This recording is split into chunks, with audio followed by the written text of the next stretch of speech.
I'm Ratna Bhushan, a friend, motivator, and guide to IAS aspirant, international motivational speaker, leadership trainer, CEO, coach, political strategist, and policy advisor.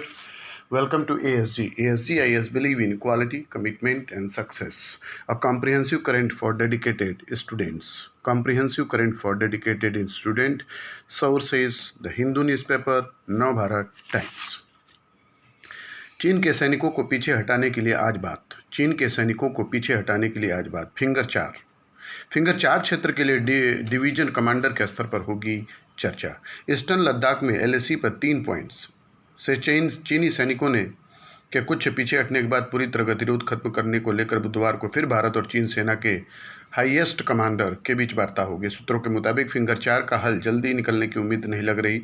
6 जून की meeting में भी माना गया था कि यहाँ पर गतिरोध लोकल कमांडर या हाईएस्ट लेवल मीटिंग से दूर नहीं हो पाएगा। सूत्रों के मुताबिक गतिरोध के 4 पॉइंट्स में से पेट्रोलिंग पॉइंट 15 और हॉट स्प्रिंग एरिया से सैनिक कुछ पीछे हटे हैं। गलवान वैली से 3 जून को चीनी सैनिक करीब 2 किलोमीटर पीछे चले गए थे। विवाद के 4 पॉइंट। सूत्रों के मुताबिक गतिरोध के 4 पॉइंट्स की पहचान की गई है जो प्योंग तोसे एरिया से में फिंगर 4, गलवान वैली में पेट्रोलिंग पॉइंट 14, पेट्रोलिंग पॉइंट 15 और हॉट स्प्रिंग एरिया है। मीटिंग में तय किया गया कि गतिरोध में अलग अलग पॉइंट पर लोकल कमांडर स्तर पर बातचीत की जाएगी और उम्मीद जताई गई कि डेलीगेशन लेवल और सर्वोच्च कमांडर की बातचीत से हल निकाला जा सकता है।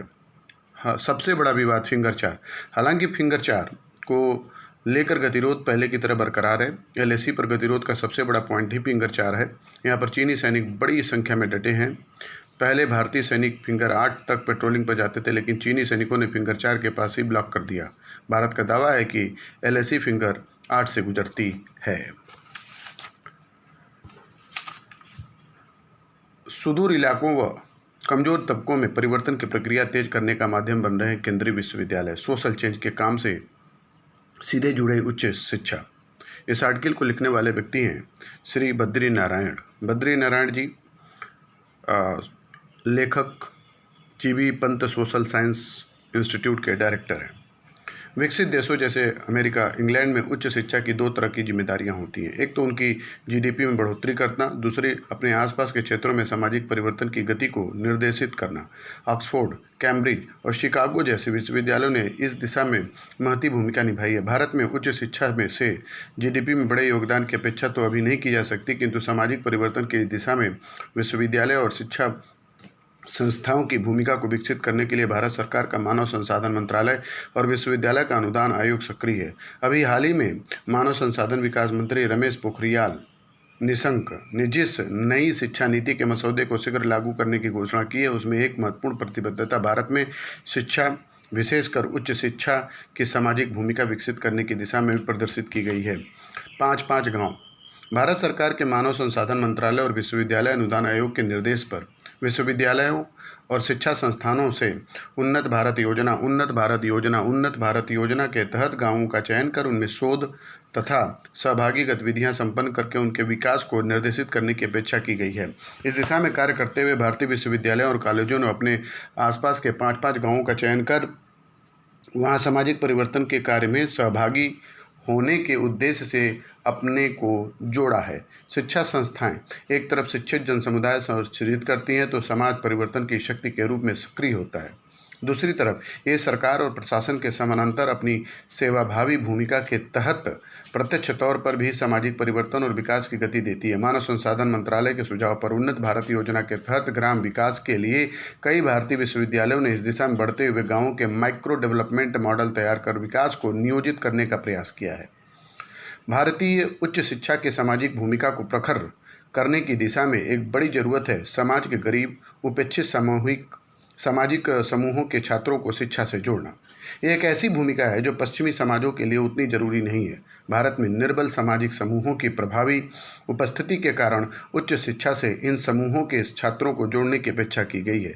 इसके लिए पहले से चली आ रही आरक्षण और छात्रवृत्ति योजनाओं तो सहायक ही हैं, साथ ही साथ भारतीय शिक्षा व्यवस्था नई संभावनाओं की तलाश भी कर रही है। निर्बल सामाजिक समूहों को शिक्षा से जोड़ने की दिशा में कोरोना संकट के दिनों में एक नई संभावना के रूप में ऑनलाइन शिक्षण पद्धति का विस्तार हुआ। मानव संसाधन मंत्री रमेश पोखरियाल निशंक ने इस कोरोना के समय में आपदा को अवसर को बदलने की दिशा में पहल करते हुए उच्च शिक्षा में ऑनलाइन शिक्षा के विस्तार की प्रक्रिया को काफ़ी तेज कराया है। विश्वास है कि सरकार निर्बल समूहों को स्मार्टफोन, लैपटॉप तथा इंटरनेट के संसाधनों से जोड़ने की दिशा में आवश्यक योजनाएं प्रारंभ करेगी, जिससे ऑनलाइन शिक्षा का फायदा गरीब गुरबा तक पहुंच पाएगा। कोरोना ने न केवल सरकार, समाज और विकास की गति के सामने संकट खड़ा किया है, बल्कि भारतीय उच्च शिक्षा के सामने नई चुनौतियां भी ला दी हैं। कोरोना जनित लॉकडाउन में बड़े पैमाने पर प्रवासी मजदूर अपने कार्य क्षेत्र में विस्थापित हुए। जहां वे कार्य कर रहे थे वहां उनके बच्चे पढ़ रहे थे। ऐसे में कोरोना के कारण हुए विस्थापन ने उनके बच्चों को शिक्षा से भी विस्थापित किया। चुनौती यह है कि इन छात्रों की पढ़ाई छूटने न दी जाए। इस सामाजिक जरूरत को समझकर अभी हाल ही में मानव संसाधन विकास मंत्री ने घोषणा की, जो जहां है वहां के स्थानीय शिक्षा संस्थानों में जाकर परीक्षा दे सकता है। भारतीय उच्च शिक्षा को विकास के इंजन के रूप में प्रस्तावित करते हुए सरकार दूरस्थ क्षेत्रों और अति पिछड़े सामाजिक समूहों की आबादी वाले क्षेत्रों में केंद्रीय विश्वविद्यालय खोलने की नीति पर काम करती रही। इससे एक तो केंद्रीय विश्वविद्यालय के माध्यम से इन क्षेत्रों में शिक्षा फैलेगी, दूसरे उनके वहाँ स्थापित होने से स्थानीय आबादी के लिए व्यवसाय और रोजगार भी सृजित होंगे। इन्हीं उद्देश्यों से उड़ीसा, मध्य प्रदेश और आंध्र प्रदेश जैसे राज्यों में जनजातीय बाहुल क्षेत्रों में केंद्रीय विश्वविद्यालय खोले जा रहे हैं, जबकि भारत के उत्तर पूर्वी क्षेत्रों जैसे मणिपुर, मिजोरम में भी केंद्रीय विश्वविद्यालय और केंद्रीय शोध संस्थान खोले जा रहे हैं। अभी हाल ही में सरकार ने आंध्र प्रदेश के जनजातीय क्षेत्र में एक नए विश्वविद्यालय की स्थापना करके दिशा में पहल की है। दूरस्थ क्षेत्रों में और निर्बल सामाजिक समूहों की घनी आबादी वाले क्षेत्रों में केंद्रीय विश्वविद्यालय की वहां से सामाजिक परिवर्तन में गतिमान भूमिका निर्मित करने के लिए जरूरी है कि ऐसे विश्वविद्यालयों में इन सामाजिक समूहों में से संवेदनशीलता और इनकी बेहतरी की प्रतिबद्धता रखने वाले दृष्टिवान कुलपतियों का चयन हो, नहीं तो वैसे विश्वविद्यालय मात्र सामान्य विश्वविद्यालय बनकर रह जाएंगे। भारतीय उच्च शिक्षा के विस्तार के माध्यम से नए और आत्मनिर्भर भारत के निर्माण की चुनौती तो है ही, साथ ही इससे सामाजिक परिवर्तन में भी महत्वपूर्ण भूमिका की अपेक्षा की जा रही है। इसके लिए भारतीय उच्च शिक्षा के नेतृत्व की ऐसी पीढ़ी तैयार करनी होगी जो शिक्षा के साथ साथ सामाजिक परिवर्तन की दशा दिशा को भी समझती हो और जिसको उपेक्षित तथा निर्बल समूहों के जीवन स्पंदन की जानकारी हो। इसके साथ ही शिक्षा संस्थानों को ऐसी परियोजनाओं के लिए संस्थान की मुहैया कराने की जरूरत पड़ेगी। भारत सरकार का मानव संसाधन मंत्रालय तथा विश्वविद्यालय अनुदान आयोग इसी दिशा में सक्रिय व संवेदनशील है। इससे आशा बंधती है। The next important news is from Hindu newspaper. Being vocal on the right vocal. India has the capacity to refocus on the right choice. It only has to agree on the vision. This article was written by Rohini Somanathan. Rohini Somanathan is a professor, Delhi School of Economics. On May 12, Prime Minister Narendra Modi called upon Indians to be a vocal for local. Vocal for local, vocal for local. The way in which we, citizen and professional, interpret the local will have far-reaching reflects on the country's landscape and prosperity. We could transform ourselves into a greener and more humane society with access to affordable health care, functioning public schools, choices over where we work and live, and support for those who cannot work. Cities could breathe again and families could move to opportunity rather than be forced out of the homes by drought and desperation. Or we could rapidly roll backwards, buying umbrellas with easily broken frames, toasters whose levers have to be held down, office chairs with castors that grip rather than slide, researchers who find it difficult to equip their laboratories and avoid reading research at the disciplinary frontier because they are too far from being able to produce it. And most importantly, there will be a people with experience and skills who cannot find the capital and the designs and the markets to use them. Thousands of them continue to reform their villages each day. COVID-19 has brought many countries to unexpected fork in their development trajectory. It has made visible new facts, figures, and the feelings of the citizens toward the facts and figures.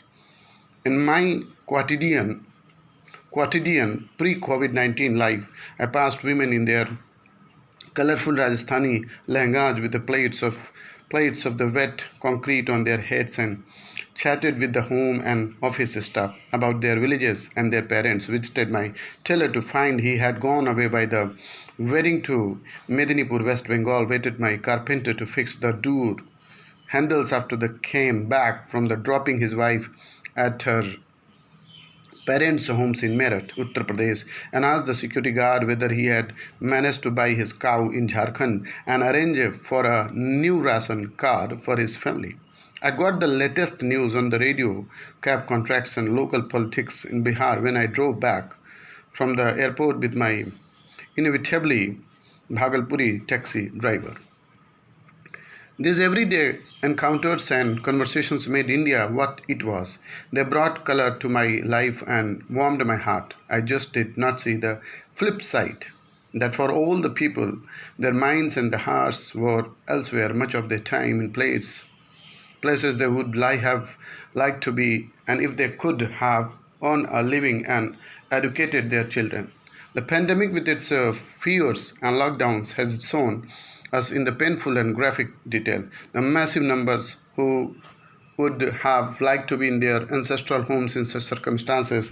These images of those who have reached and those who did not so guide our conception of the local villages. Village demographies have changed dramatically. Pockets of the virtually empty villages in the high Himalayan foothills have become repopulated, and many of the poorest parts of the country has experienced the largest inflows. After the trauma of the last 2 months, reunited families would like to stay together. They will search for the local livelihoods, and they desperately need immediate and substantial social transform. Strengthening these communities would show a real commitment to the right kind of local.